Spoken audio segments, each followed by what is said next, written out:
Este capítulo nos proporciona una válida lista de repatriados judíos que vuelven de Babilonia. ¿Por qué fueron llevados a cautividad en Babilonia? Pues por idólatras, por infieles, por desobedientes, por pecadores. El verso 1 de este capítulo nos dice que los de Judá fueron deportados a Babilonia por su rebelión.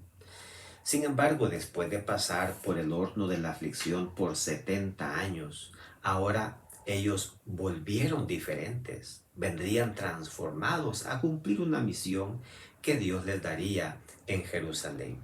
Ahora, ¿quiénes son los que volvieron? En 70 años de cautividad hubo una nueva generación.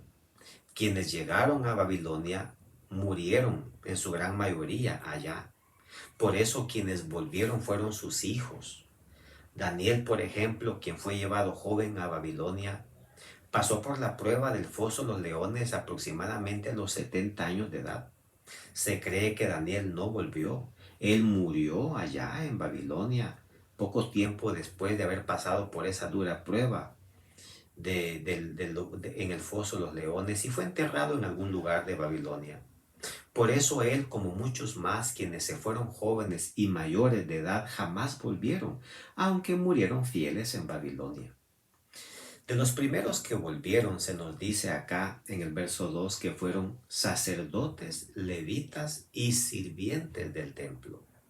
Los versos 10 al 13 nos extienden una lista de sacerdotes que se establecieron en Jerusalén y ayudarían a mantener los cultos y las festividades judías hasta los días de Cristo.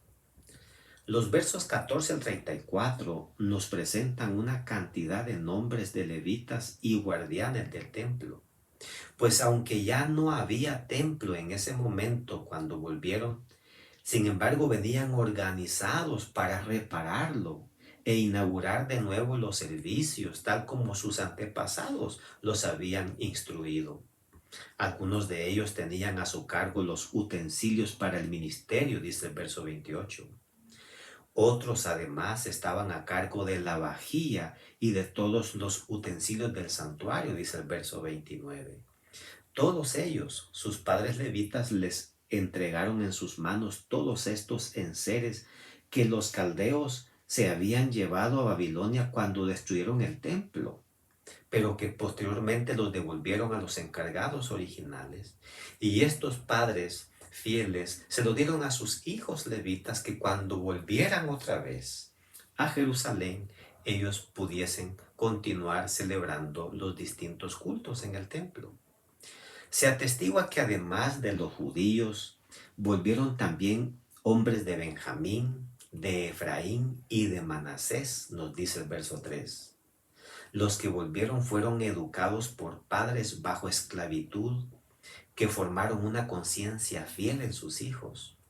Y qué hermoso que no solamente eran judíos, había un remanente de Benjamín, de Efraín, de Manasés, probablemente de otras tribus más, que aunque las tribus habían desaparecido como tales, habían ciertos representantes, especialmente de Benjamín y de Simeón, porque Simeón estaba dentro de la tribu de Judá. Esto nos muestra que el dolor, el sufrimiento, el cautiverio ayudó a fortalecer a los padres que fueron llevados allí. Y entonces cuando les nacieron sus hijos allí en Babilonia, los educaron, los formaron conscientemente, los convirtieron en hijos fieles a las tradiciones de sus antepasados y fieles a Dios.